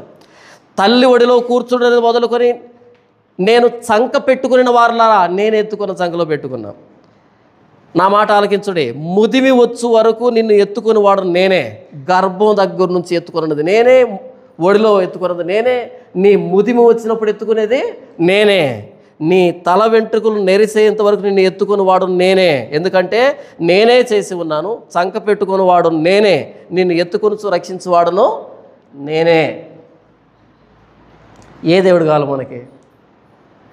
మనం మోసే దేవుడు కావాలా, మనల్ని మోసే దేవుడు కావాలా? నాకైతే రెండో దేవుడు కావాలి, నన్ను మోసే దేవుడు కావాలి, నన్ను ఎత్తుకునే దేవుడు కావాలి. నిన్ను చంకన పెట్టుకునేది నేను. ఏ వయసులో? ముదిమి వచ్చేంత వరకు, నీ వెంట్రుకలు నెరసేంత వరకు, సమాధిలో దిగేంత వరకు ఎత్తుకుండేది నేనే. మన పిల్లలు ఎంత అష్టదరిద్రులైనా సరే వాళ్ళను కాపాడుకుంటూ ఉంటాం. ఎందుకో తెలుసా? ముసలోళ్ళు అయినప్పుడు ఓ ముద్ద పడేస్తారు, అంతే కదా. మనకు పిల్లలు ఎందుకు కావాలి? మనం ముసలితనంలో ఉన్నప్పుడు మనం చూసుకునేదానికి, అంతేనా? ఇది అందరూ తెలిసిన విషయం, కానీ ఒప్పుకోరు అన్నమాట. ఊరుకో, ఎందుకు అలాంటి మాట్లాడతామని. ఎన్ని మాట్లాడుకున్నా నిజమైతే ఇదే. మనం పోయేటప్పుడు మనకు ఒకరు ఉండాలి కదా. ఏమో రేపు ముసలోళ్ళు అయిన తర్వాత ఎవడు చూస్తాడో చూడడం. అందుకనే ఎంత కష్టపడి అంతా పోగేస్తూ ఉంటాం. నేను పోయిన తర్వాత ఇది ఎవరికంటే నన్ను చూసుకునే వాళ్ళకి. అందుకని ఈ దిద్దులు కానీ ముక్కులు కానీ అలా పెట్టుకుంటారు. ఎందుకంటే నన్ను పాతి పెట్టినోడు వీటిని ఒలుచుకోవచ్చు, అది అగ్రిమెంటం. వీళ్ళు కూడా చూస్తూ ఉంటారు. ఎందుకో తెలుసా? పచ్చగా పసుపచ్చ కలర్లో ఉంటారు కదా, దాన్ని ఒలుచుకునే దానికే చూస్తూ ఉంటారు. అందుకని పెద్ద పెద్ద ఆపరేషన్లు పడితే చేయించరు. ఎందుకని దీనికి దానికి మ్యాచ్ అవ్వదు అమౌంట్, అది ఎక్కువ అయిపోతుంది. కాబట్టి దీనికి ఎంత పెద్ద ఆపరేషన్ దేనికని ఏదో మాత్రలు ఇస్తూ ఉంటారు కదా. వీళ్ళ మీద కాదు ఆధారపడాల్సి ఉంది. చూద్దాం, పిల్లలు కదా, చూద్దాం, అది మనకి తప్పదు. కానీ వీళ్ళ మీద ఆధారపడద్దు. ఎవరి మీద ఆధారపడాలి? నిన్ను ముదిమి వచ్చే వరకు ఎత్తుకునే వాడిని, చంకన పెట్టుకునేవాడిని నేనే. చిన్నపిల్లల సంఖలో పెట్టుకుంటే అందంగా ఉంటుంది, కానీ ముసలోళ్ళ సంఖలో పెట్టుకుంటే అందంగా ఉంటుందా? ఉంటుంది. ఆయన సంఖలో పెట్టుకుంటే చాలా బాగుంటుంది. ఏం చెప్తున్నాడంటే, బేలు కూలుచున్నది, నెబో కృంగుచున్నది. ఎందుకంటే వాటి ప్రతిమలు మోయలేక పశువులు కృంగుతున్నాయి. కానీ నేనెవరినంటే, యాకోబు వంశస్థులారా, మీ చేత మోయించబడేవాడిని కాదు, మీ చేత ఊరేగేవాడిని కాదు, మిమ్మల్ని ఊరేగించేవాడిని, మిమ్మల్ని ఎత్తుకునేవాడిని, మిమ్మల్ని చంకలో పెట్టుకునేవాడిని. అలాంటి నన్ను వదిలిపెట్టి మోయాబుకి వెళ్ళి పండుగలో పాల్గొంటారా? అలాంటి నన్ను వదిలిపెట్టి ఫిలిస్తీన్కి వెళ్తారా? అలాంటి నన్ను వదిలిపెట్టి ఇంకో దగ్గరికి వెళ్తారా? అంతేనా? మనకు కూడా దగ్గరలో జరుగుతుంది కదా, జాతరలు జరుగుతాయి కదా, వెళ్తాం. ఎందుకు వెళ్ళారంటే ఏం చెప్తాం? పిల్లలకి పీకలు కొనడానికి వెళ్ళారంట. రికార్డింగ్ డ్యాన్స్ చూడడానికి వెళ్ళారు, ఇది వాస్తవం. కానీ ఏం చెప్తారు పొద్దున్నే? ఏంటి పీకలు రాత్రంతా కొనాలనా? పీకలు రాత్రంతా కొని తెల్లవారుదామని ఇంటికి రావాలనా? అంత లైన్ ఉందా పీకలు కొనడానికి? కాదు, వెళ్ళింది రికార్డింగ్ డ్యాన్స్ చూడడానికి, ఆ చెక్క భజన చూడడానికి, ఆ ఒగ్గు కథో బుర్ర కథో ఏదో కథ చూడడానికి వెళ్ళారు. అది చెప్తే ఏం బాగుంటుంది, బాగోదు. కాబట్టి పిల్లలకి పీకలు, బొడ్డలు, లడ్డులు. ఏం చెప్తున్నా అంటే 46వ అధ్యాయంలో నేను మిమ్మల్ని మోస్తున్నాను, నన్ను వదిలిపెట్టారు, మీరు మోసేటువంటి వాళ్ళ దగ్గరికి వెళ్ళారు, మీ చేత మోయించబడుతూ మీరు కృంగబడుతున్న దగ్గరికి వెళ్ళారు. ఎందుకు చెప్పాను ఇదంతా నేను? మనం నెత్తిన పెట్టుకుంటే ఈయన మనల్ని ఎలా రక్షిస్తాడు? ఆయనే నిలబడలేకపోతే మనం ఎత్తుకున్నాం, మనల్ని ఎలా రక్షిస్తాడు? మనల్ని ఎత్తుకునే వాడి దగ్గరికి వస్తే మనల్ని రక్షిస్తాడు. అది 12వ వచనంలో, మోయాబీలు ఉన్నత స్థలమునకు వచ్చి ఆయాసపడి ప్రార్థన చేయుటకు తమ గుడిలో ప్రవేశించినప్పుడు వారికి ఏమీ దొరకదు. దొరకాలంటే ఎవరి దగ్గరికి వెళ్ళాలి? తట్టుడి మీకు తీయబడును, వెదుకుడి మీకు దొరుకును, అడుగుడి మీకు ఇవ్వబడును. ఎందుకు ఇస్తాడు ఆయన? తడితేనో అడిగితేనో ఎందుకు ఇస్తాడంటే, ఎందుకు ఇస్తాడు చెప్పండి? ఎందుకు ఇస్తాడు? ఆయన సజీవుడు కాబట్టి. తడితే ఎందుకు తీస్తున్నాడంటే ఆయన వింటాడు కాబట్టి, అడిగితే వింటాడు కాబట్టి. అంతేనా? ఆయన సజీవుడు కాబట్టే ఆయన సమాధానం ఇస్తాడు. చూడండి, యెషయా గ్రంథం 44వ అధ్యాయము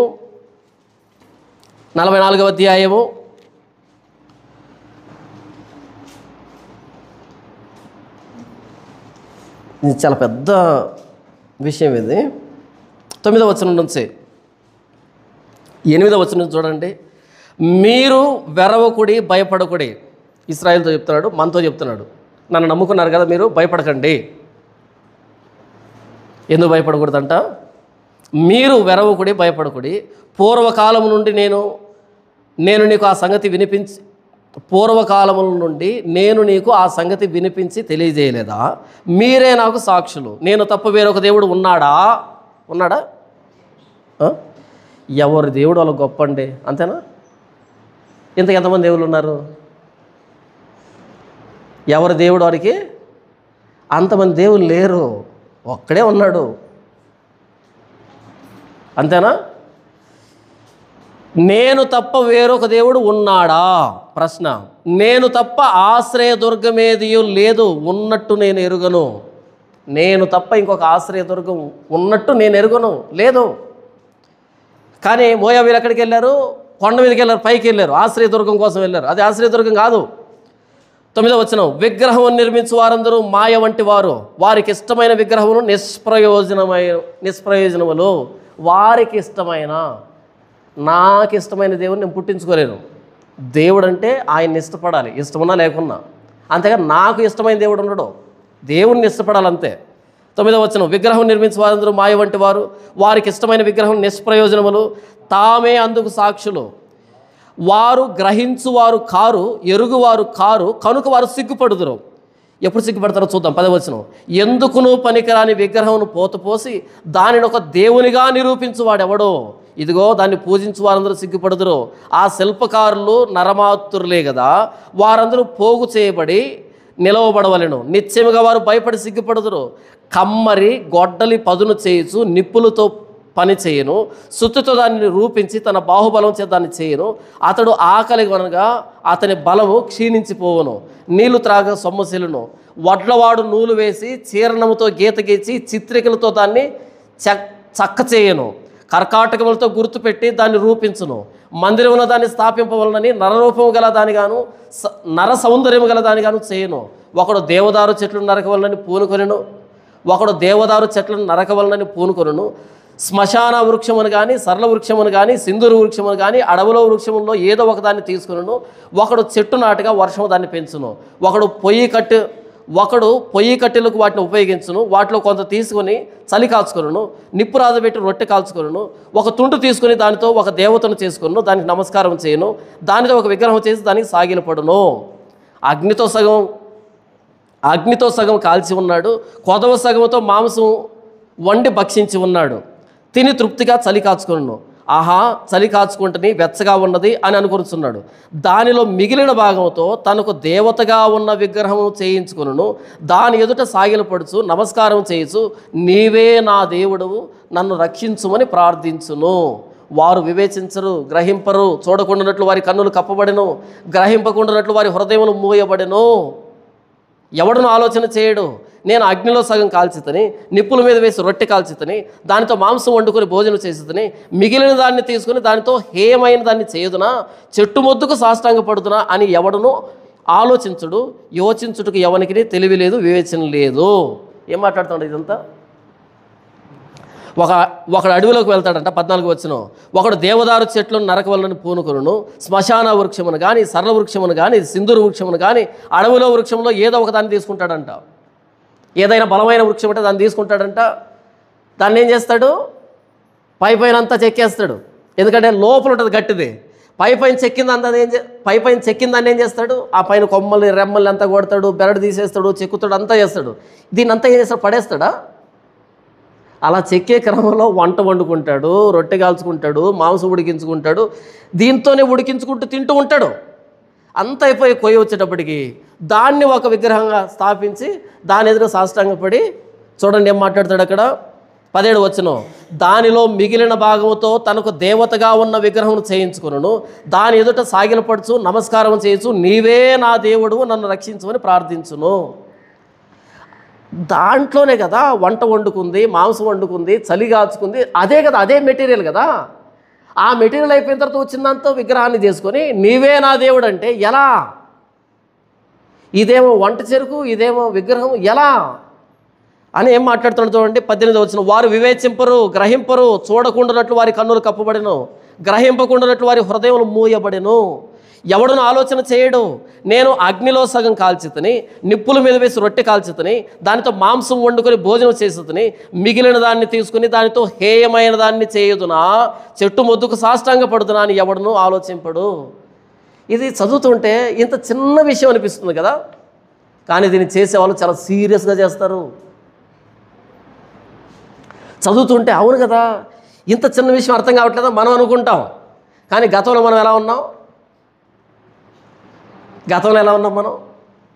ఎంత భక్తో, ఎంత శ్రద్ధో.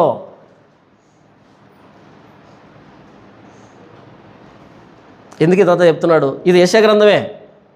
ఎందుకు ఇది చెప్తున్నాడు అంటే, మోయాబీలు కొండ మీదకి ఎక్కి ఆయాసపడుతూ తమ దేవుళ్ళ గుడిలోకి ప్రవేశించి, మోయాబీలు ఉన్నతమైన స్థలంలోకి వచ్చి ఆయాసపడి ప్రార్థన చేయుటకు తమ గుడిలో ప్రవేశించినప్పుడు వారికి ఏమీ దొరకదు. ఎందుకు దొరకట్లేదంటే, ఆలకించడానికి సజీవులు కాదు కదా, ఆలకించడానికి దేవుళ్ళు కాదు కదా, తాను నిర్మించుకున్న, తాను చేసుకున్న, తాను స్థాపించుకున్నటువంటి తన ఊహాజనితమైన పాత్రే కదా, ఊహాజనితమైన వస్తువే కదా. అది ఎలా రక్షిస్తుంది? నీ చేత మోయించబడేది నిన్నెలా రక్షిస్తుంది? నీ చేత స్నానం చేయించుకునేది నిన్నెలా శుభ్రం చేస్తుంది?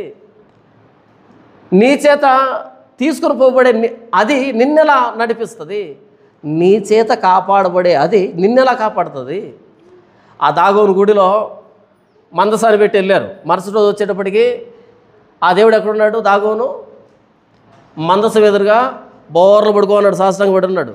లోపలికి వచ్చి, అరే మన దేవుడు పడిపోయాడు, ఎవరో దొంగలు వచ్చారు, రాత్రిపూట ఏదో చేశారు, ఈ క్రైస్తవులు ఎలా చేశారు అనేటట్టుగా అనుకున్నారేమో. మొత్తానికి మరలా ఎత్తి, లేవలేడా దాగోను లే, ఏంటి పడుకున్నావు అంటే లేవడు. అందుకే ఉన్నావా, అసలు ఉన్నావా అనే పాటలు రాసుకున్నారు. ఉన్నోన్ని వదిలిపెట్టి లేనోడి మీద పాటలు రాసుకుంటే ఎక్కడుంటాడు? ఉండడు. ఉన్నావా, అసలు ఉన్నావా అంటే ఉన్నాడు, అసలు ఉండేదే ఆయన. కాకపోతే నువ్వు పాట రాంగ్ అడ్రస్లో రాసావు. మోషే అడిగాడు, నీ పేరేంటంటే ఉన్నవాణ్ణి అన్నాడు ఆయన. అవునా?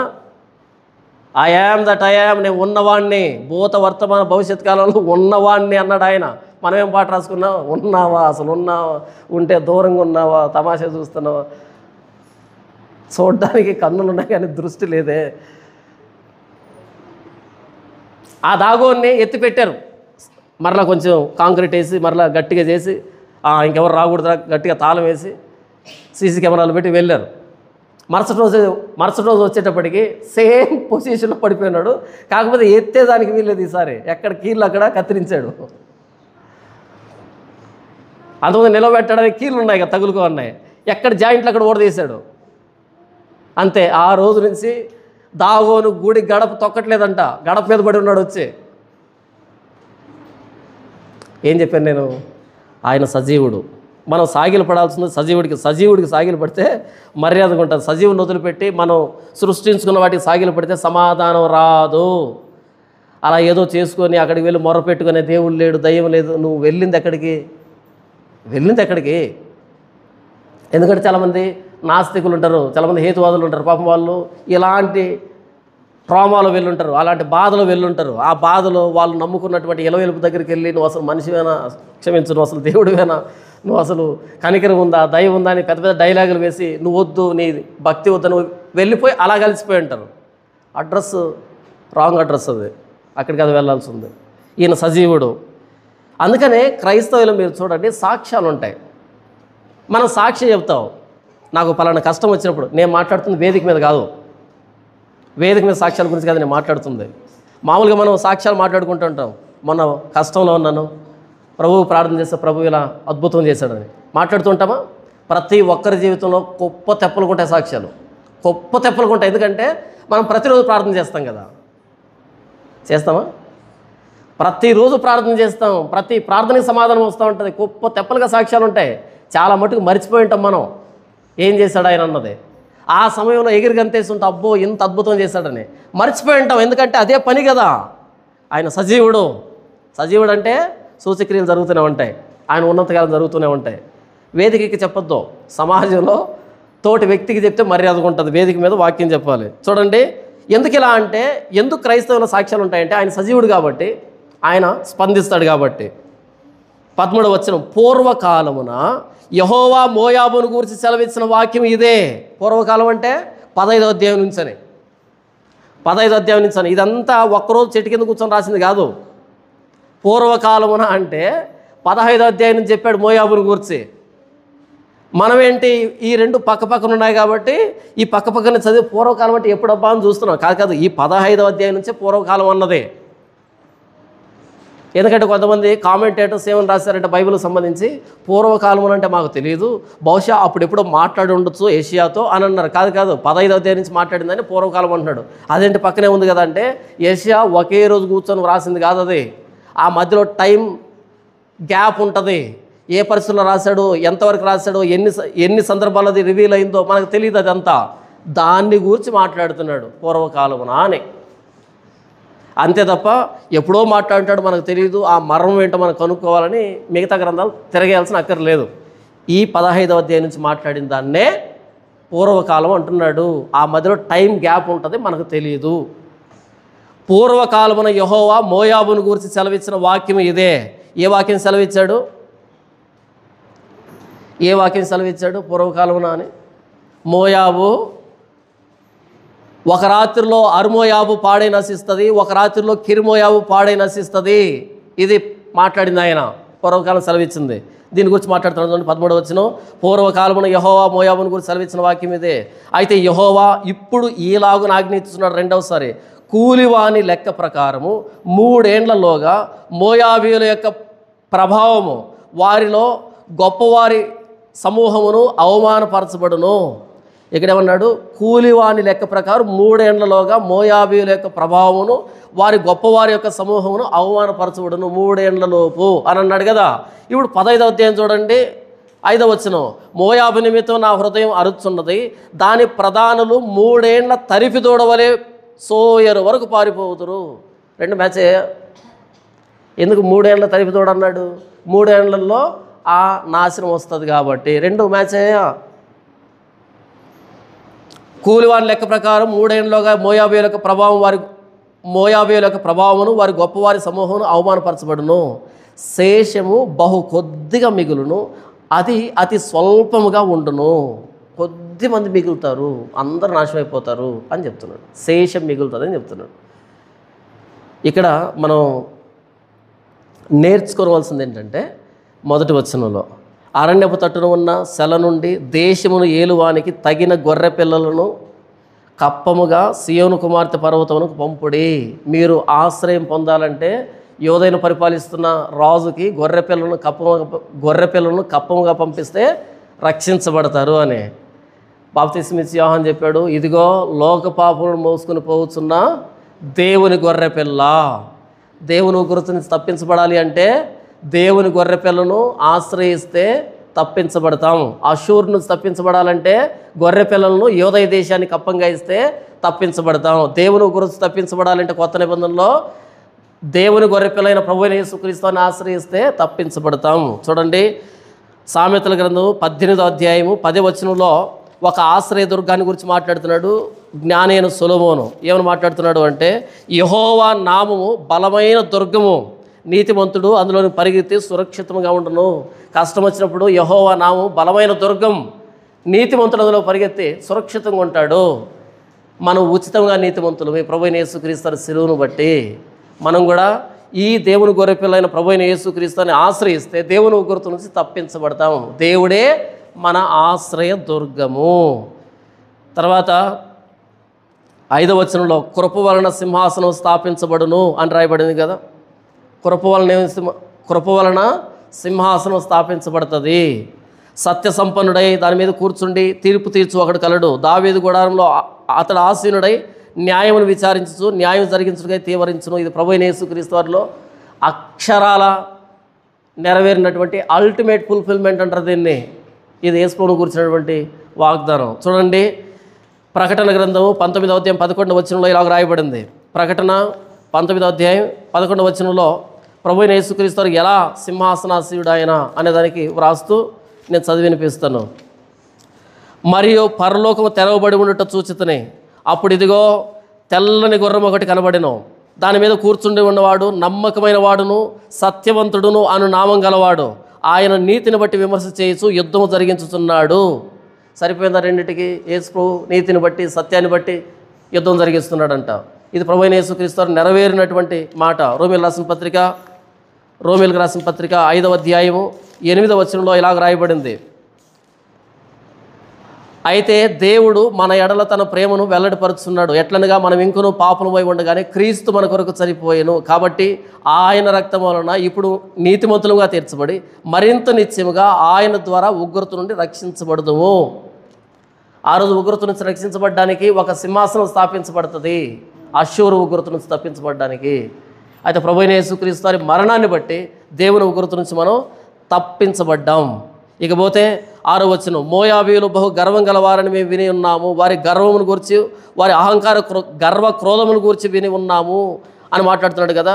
అయితే మన పరిస్థితి ఏంటంటే మనం గర్విష్ఠులం కాదు. యేసు ప్రభువు నేర్పిస్తాడు, మీలో ఎవడు గొప్పవాడై ఉండాలనుకుంటాడు వాడు అందరికీ కాళ్ళు గడగాలి. మీలో గొప్పవాడు అందరి కాళ్ళు గడిగే స్థితిలో ఉండాలని యేసు ప్రభువే ఒక తువ్వాలు కట్టుకొని ఒక పాత్రలో నీళ్ళు తీసుకొని అందరి కాళ్ళు కడిగి తువ్వాలతో తుడిచాడు. ఎందుకు చేశాడు అలా?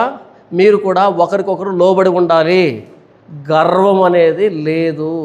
సాత్వికులు ధన్యులు, వారు దేవుని కుమారులు, వారు భూలోకాన్ని స్వతంత్రించుకుంటారు. సాత్వికాన్ని నేర్పించాడు క్రీస్తు, గర్వాన్ని నేర్పించలే. గర్విష్ఠులకి క్రీస్తు రాజ్యంలో సంఘంలో చోటు లేదు. దేవుడు అహంకారులను ఎదిరించి దీనులకు తన కృపనిస్తాడు అని వ్రాయబడింది. మోయాబీయుల గర్వం రివర్స్ అయింది ప్రభువైన యేసుక్రీస్తు వారి శిలువలో. ఇకపోతే ఈ 12వ వచనం మనం చూస్తే 11వ వచనం చూడండి. మోయాబు నిమిత్తము నా గుండె కొట్టుకొనుచున్నది, కీరహస్యతు నిమిత్తము నా ఆంతరములు సితార వలె వాగుచున్నవి అని మాట్లాడాడు యెషయా వారి కరువును చూసి. కానీ ప్రభువైన యేసుక్రీస్తు వారు ఆ గెత్సెమనే తోటలో ఆయన చెమట గొప్ప రక్త బిందువు వలె ఆయన ప్రేగులు ఆంతరాలు సితారా వలె వాగాయి. అంటే దుఃఖ శబ్దాన్ని, రోదన శబ్దాన్ని వినిపించే అలా పోల్చాడు. కానీ క్రీస్తు పోలిక కాదు, నిజంగానే ఆయన చెమట రక్తంగా మారింది. ఈ లోపల ఉన్నటువంటి సబ్క్యూటేనియస్ వీన్స్ ఉంటాయి కదా, క్యాపిలరీస్ ఉంటాయి కదా, పగిలిపోయాయి. అక్కడి నుంచి చెమటతో కలిసి రక్తం గారింది. ఇది నిజమైన ప్రేమ అంటే. యెషయా వర్ణించాడు ఆయన సానుభూతిని, కానీ క్రీస్తు వర్ణించలే, తన్ను తాను రీప్లేస్ చేశాడు, మన స్థానంలో పెట్టేస్తున్నాడు.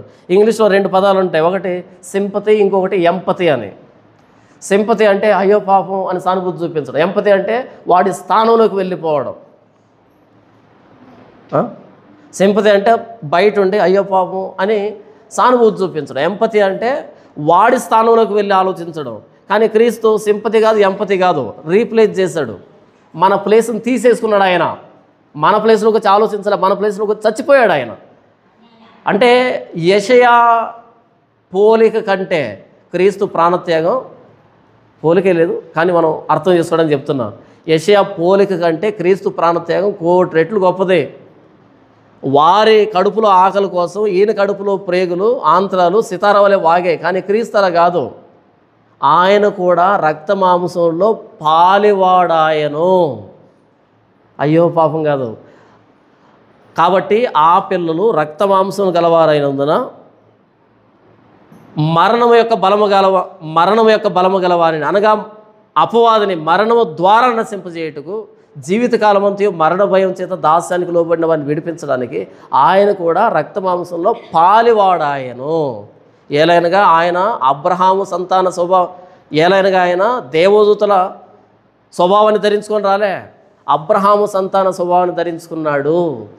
మన స్థానాన్ని తీసుకున్నాడు. ఎంత అద్భుతం కదా. అదే సువార్త అంటే. 12వ వచనం, మోయాబీలు ఉన్నత స్థలంలోకి వచ్చి ఆయాసపడి ప్రార్థన చేయుటకు తమ గుడిలో ప్రవేశించినప్పుడు వారికి ఏమి దొరకపోవును, ఎందుకంటే విగ్రహారాధన కాబట్టి. అయితే ప్రభువైన యేసుక్రీస్తు ఎవరు? సజీవుడు, పునరుద్ధానుడు. ఆ రోజు ఆ సమాధి దగ్గరికి వెళ్ళారు సుగంధద్రవ్యాలు తీసుకొని. అమ్మ ఇక్కడ ఎవరిని వెతుకుతున్నారు? యేసు ప్రభుని. వాళ్ళు అన్నారు దేవదూతలు, ఆయన ఇక్కడ లేడు, ఆయన లేచి ఉన్నాడు, ఆయన్ని మీరు గలిలయలో కలుసుకుంటారు, రండి ఆయన పండుకున్న స్థలం చూడండి, ఆయన ఇక్కడ లేడు, ఆయన లేచి ఉన్నాడు. మన ప్రభువైన యేసుక్రీస్తు వారు మృతుడు కాదు, మృతుడై తిరిగి లేచిన పునరుద్ధానుడు. ఉన్నాడా ఇప్పుడు యేసుప్రభు? యేసుప్రభు ఉన్నాడా? మనం మాట్లాడడమే తరువాయే, వింటున్నాడు ఆయన. ఎక్కడ 2-3 కూడి నా నామన్న ఏకీభవిస్తారు వారి మధ్య నేను ఉంటాను, ఇదిగో యుగ సమాప్తి వరకు సదాకాలం మీతో కూడా ఉన్నాను. ఇమ్మోనియల్ అంటే దేవుడు మనకు తోడు ఉంటాడు. ఆయన సజీవుడు. ఆయన ఒకప్పుడు నిర్జీవ వస్తువుల్ని ఆరాధించిన మనం ఈరోజు సజీవుని, పునరుద్ధానుని ఆరాధించే దగ్గరికి వచ్చాము. ఒకప్పుడు కష్టం వస్తే ఇలాగే పరిగెత్తాం మనం, పరిగెత్తలేదా? కష్టం వస్తే ఏంటి, మ్యాథ్స్ ఎగ్జామ్ వచ్చిన ప్రతిసారి పరిగెత్తాం కదా. కష్టం వచ్చినప్పుడు కాదు, మ్యాథ్స్ ఎగ్జామ్ అనగానే ఆ ముందు రోజు ఎక్కడికి వెళ్తాం మనం? ట్యూషన్కి కాదు, రకరకాల ఐటమ్స్ తీసుకొని అక్కడికి వెళ్ళి మొక్కుకుంటాం కదా. 101 కొడతా అని, 35 వస్తే చాలు 101 కొడతా అని. 101 కొడితే 35 వస్తాయా? ఇక్కడే మొక్కుతాం, 35 వస్తే 101 అంటాం. అక్కడికి వచ్చి కిటికీలో చూస్తూ ఉంటాం, ఎవడైనా వేస్తాడేమో కిటికీలో నుంచి. దేవుడా దేవుడు. అలా 4-5 చీటీలు దొరకగానే ఎస్ దేవుడు ఉన్నాడా? ఎందుకని 4 పడ్డాయి కాబట్టి. మళ్ళీ బిట్ పేపర్ వస్తుందా 30 మార్కులకి, అమ్మాయి అయిపోయింది 4, ఆ 30 40 మార్కులు వచ్చి అక్కడికి వెళ్ళి 101 కొట్టేసేవా నువ్వు ఉన్నావు. మన దేవుడు అలాంటి దేవుడు కాదు, కిటికీ వైపు చూపించే దేవుడు కాదు. చూస్తారా ఏంటి, ఇదే అదే అంటారా? నాకు తెలిసిన ఒక పాస్టర్ గారు ఉన్నారు, ఆయన కొడుక్కి 10th క్లాసు పాస్ చేయించడానికి చాలా ఖర్చు పెట్టాడు అప్పట్లో. ఇప్పుడు కాదు, ఇది దాదాపు 15 సంవత్సరాల క్రితం. చాలా ఖర్చు పెట్టాడంటే ఖర్చు పెడితే రాస్తారా? చాలా కథలు నడిచాయి. అలా మొత్తానికి పాస్ అయ్యాడు. పాస్ అయితే పెద్ద పార్టీ. దేనికి ఇంత? పాస్ అయ్యేదానికి ఇంత ఖర్చు, మరలా పార్టీకి ఇంత ఖర్చు, ఏం ముచ్చట వస్తుంది? ఇప్పుడు ఆటో వేస్తున్నాడు.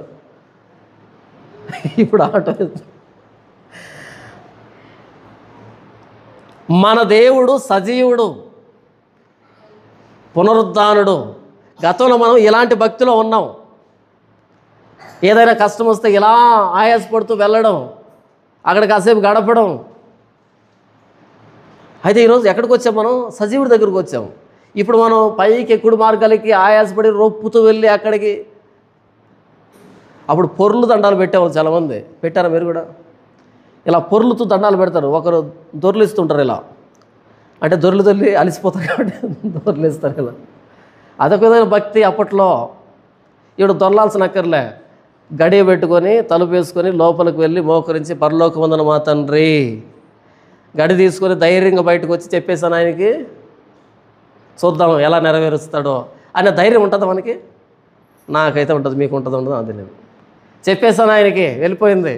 అది మనం ఫోన్ చేసే ఎస్టీడీ బూత్ పరలోకానికి. ఒకప్పుడు తెలిసేది కాదు మనకి. అక్కడ నెల్లూరులో భలే చెప్తున్నాడు అంటే అక్కడ పరిగెత్తేవాళ్ళం, ఇక్కడ తమిళనాడులో భలే చెప్తున్నా అక్కడ పరిగెత్తేవాళ్ళం, ఇక్కడ భలే అలా పరిగెత్తాం అప్పట్లో.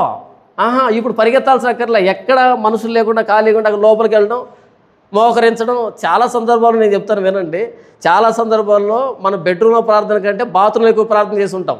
అవునా? అటు ఇటు చూసి ఎవరు లేని స్థలం అదే. ఆ లోపలికి వెళ్ళి గడి పెట్టుకుంటే ఎవరికి అనుమానం రాదు. బూట్లు పక్కన పెట్టి మోకరించి ప్రభువా నా బతికిట తెల్లారింది అని ప్రార్థన చేసుకోవడం, బయటికి రావడం, ఏం జరగనట్టు. సమాధానం వచ్చిందా? వస్తుంది. ఎందుకంటే సజీవుడు ఆయన, మన ప్రార్థన వింటాడు ఆయన. బాత్రూమ్ అంటే ఎందుకన్నారు అంటే సీక్రెట్ ప్లేస్ అన్న ఉద్దేశం. ఏంటి బాబు, ఒకసారి బైబిల్ పట్టుకుని వెళ్ళాను, మీటింగ్ వెళ్తూ ఉంటే మధ్యలో ఏదో అవసరం వచ్చి ఒక ఫ్యాన్సీ స్టోర్లోకి ఎంటర్ అయితే ఆయన ఏదో ఇస్తున్నాడు, అవన్నీ ఇలా చూస్తున్నాను.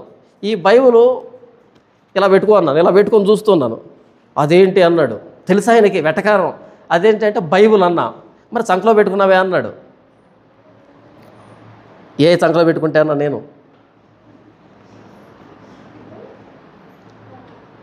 ఈ బైబిల్ కవర్ ఉంది, ఇలా పెట్టుకున్నా, చూస్తున్నాను నా పాటికి నేను.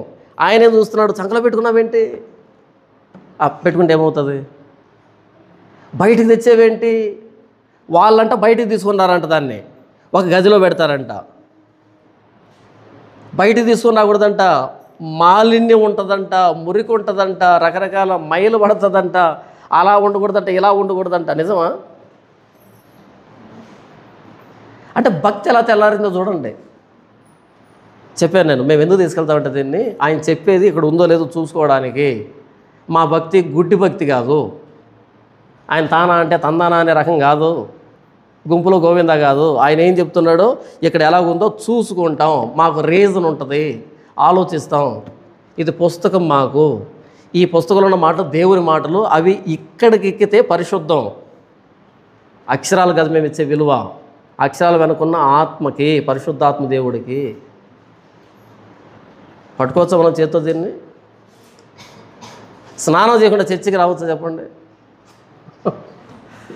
పోయిన వారం అడిగాను ఎవరున్నా ఇక్కడ, ఏం పోయిన ఆదివారం చర్చికి రాలేదంటే స్నానం చేయలేదంట. అయ్యగారు అబద్ధం ఎందుకు చెప్పాలా, నేను స్నానం చేయలేదు ఎందుకు చర్చికి రాలేదండి. ఎవరన్నారు అన్నమాట? పోయిన వారమే. మనసులో అనుకున్న మా తల్లే మా నాయన. ఒకవేళ స్నానం చేయకుండా చచ్చిపోయామనుకో పరలోకం పోతాం పోమా? మరి అదేంటి, స్నానం చేయకుండా చర్చికే రాకపోతే స్నానం చేయకుండా చచ్చితే పరలోకాన్ని తీసుకుంటాడు ఆయన? శరీర సంబంధమైన శుభ్రత కాదు ఇక్కడ. నీళ్ళు వస్తే స్నానం చేయి వద్దనులే, తెల్లవారుజాము 4 నుంచి ప్రారంభించి 8 దాకా స్నానం చేయి వద్దనులే. రాకపోతే పర్వాలేదు, ఇక్కడ మురికి దేవుడి వాక్యానికి అంటుకోదు.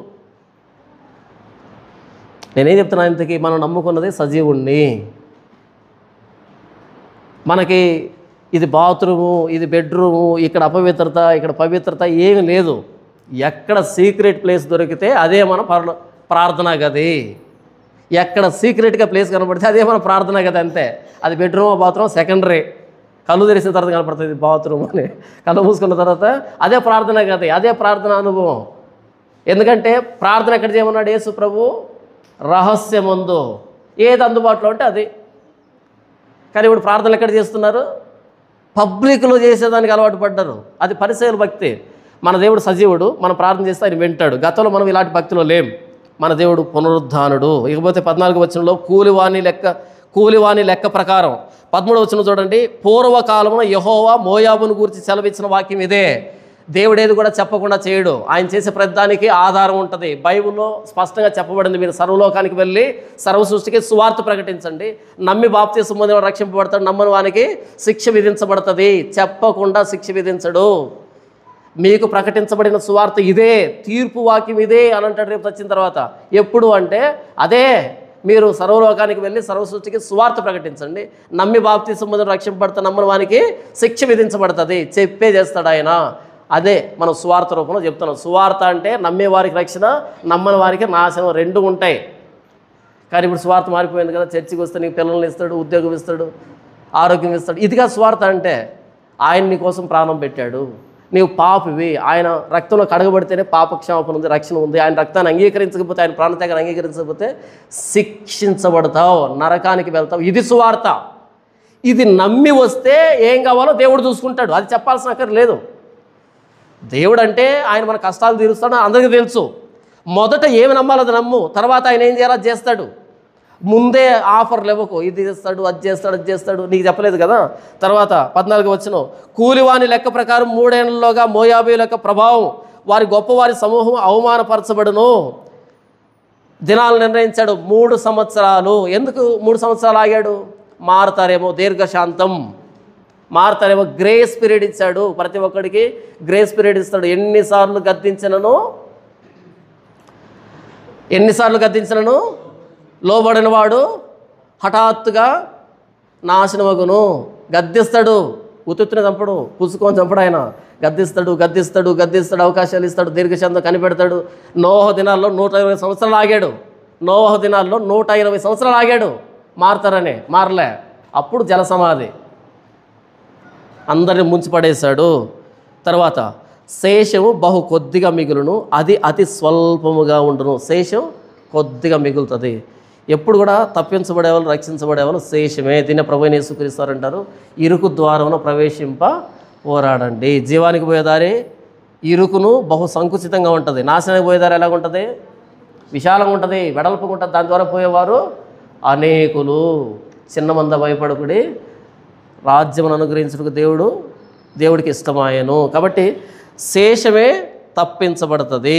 ప్రభువైన యేసుక్రీస్తు మనకు నేర్పించింది తగ్గింపు. కానీ మోయాబీయులు నాశనమైంది గర్వానికి. మన అతిశయం ఎవరు? ప్రభువైన యేసుక్రీస్తు వారే. మనం తగ్గింపునిచ్చింది ఎవరు? ప్రభువైన యేసుక్రీస్తు వారు. ఎందుకంటే ఆయన శిలువలో ప్రాణం పెడితే మనకు రక్షణ వచ్చింది. మనం చేసే క్రియలను బట్టి కాదు పరలోకం, ఆయన శిలువలో చేసిన కార్యాన్ని బట్టి పరలోకం వెళ్తున్నాము. కాబట్టి కాళ్ళు ఎగరేసేదానికి, అతిశయపడడానికి ఏమీ లేదు. ఆయన కృప మాత్రమే. కృప వలన సింహాసనం స్థిరపరచబడుతుంది. ఆయన కృప మీద ఆధారపడితేనే మనకు పరలోక రాజ్యంలో స్థిరపరచబడతాం. అదే విషయం. యెషయా గ్రంథం 15వ అధ్యాయము మోయాబీయుల మీద దేవుని తీర్పు. 16వ అధ్యాయం మొదటి భాగం ఏంటి? తీర్పులో ఉన్న మోయాబీయులు తప్పించబడాలి అంటే యోధాను ఆశ్రయించాలి, గొర్రె పిల్లలను తీసుకుని వెళ్ళి. మనం కూడా దేవునితో సమాధాన పడాలి అంటే ఈ పాపపు లోకంలో ప్రభువైన యేసుక్రీస్తు ద్వారానే వధించబడిన గొర్రె పిల్లను ఆశ్రయిస్తేనే ఆయనతో సమాధానపరచబడతాం. ఇకపోతే వాళ్ళు గొర్రె పిల్లలు ఇచ్చి సమాధాన పడకుండా ఆ రాజుతో మెట్ల మీద ఎత్తైనటువంటి గూడుల దగ్గరికి వెళ్ళి ఆయాసపడి వాళ్ళకు మొరపెట్టుకుంటారంట. వారికి ఏం దొరకట్లేదంట. ఇది మూర్ఖత్వం. కానీ ప్రభువైన యేసుక్రీస్తు దగ్గరికి రావడం జ్ఞానం. ఆ రోజు జ్ఞానులు వచ్చారు ప్రభువైన యేసుక్రీస్తుని ఆరాధించడానికి. ఈరోజు మత ప్రచారం అంటున్నారు. మత ప్రచారం కాదు, ఇది జ్ఞానం, తెలివి. ఎందుకంటే మనల్ని రక్షించలేనటువంటి మనం చేసుకున్నటువంటి వాటికి సాగిలపడడం మూర్ఖత్వం. మనల్ని చేసినోడు, మన కోసం ప్రాణం పెట్టి తిరిగి లేచినోడిని ఆశ్రయించడం అనేది జ్ఞానం.